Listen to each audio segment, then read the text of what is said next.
আজকে আমরা পড়ব একা আন্দোলন।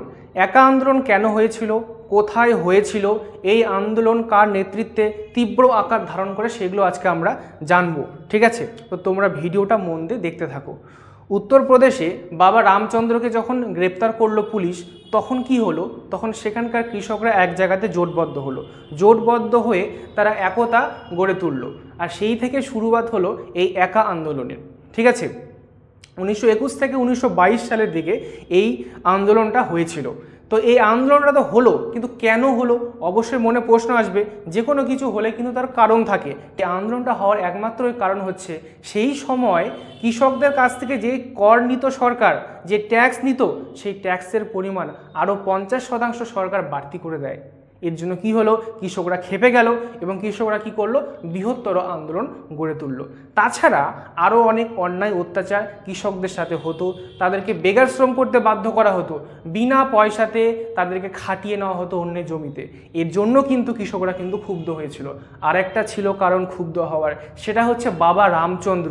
সেই সময় সরকার বাবা রামচন্দ্রকে গ্রেপ্তার করেছিল। আর বাবা রামচন্দ্র উত্তরপ্রদেশের একটা বিখ্যাত নেতা ছিলেন। তো সেই জন্য কৃষকদের মধ্যে আরও বেশি ক্ষোভ দেখতে পাওয়া যায় এবং কৃষকরা আরও বৃহত্তর আন্দোলনে সামিল হওয়ার চেষ্টা করে। তো সেটাই একটা রূপ হচ্ছে এই একা আন্দোলন। ঠিক আছে, আমাদের পড়তে লাগবে একা আন্দোলন কোথায় কোথায় হয়েছিল। তোমরা অবশ্যই ভালো করে পড়বে, এখান থেকে শর্ট কোশ্চেন আসার চান্স অনেক বেশি। একা আন্দোলন হয়েছিল কোথায় কোথায়? হরদই, বারাবাঁকি, সীতাপুর, বারাইচ, এই সমস্ত জায়গাতে কিন্তু একা আন্দোলন ব্যাপক রূপ ধারণ করেছিল। মানুষজন এক জায়গাতে জোটবদ্ধ হয়ে বিশাল বড় আন্দোলন তারা সৃষ্টি করেছিল। এবং এই আন্দোলন যখন চলছে, এই আন্দোলন চলার সময় কংগ্রেসের কিন্তু সমর্থন ছিল অনেক বেশি। ঠিক আছে, কংগ্রেসরা কিন্তু প্রাণ খুলে মন খুলে তারা সমর্থন করে। আর কংগ্রেসের একটা চরমপন্থী দলের নেতা ছিল, তার নাম হচ্ছে মাদারিপাশি। তিনি কিন্তু এই আন্দোলনকে কিন্তু আরও তীব্রতর আন্দোলনে পরিণত করেছিল, যার জন্যই আকার কিন্তু বিশাল বড় রূপ ধারণ করে। কিন্তু সমস্যা শুরু হলো এখান থেকে, যখন কৃষকরা অহিংসা থেকে হিংসার পথে পা বাড়ালো, অর্থাৎ তারা মারামারির মাধ্যমে তাদের আন্দোলনকে সংগঠিত করতে লাগলো। এটা কিন্তু একদম খারাপ কাজ ছিল।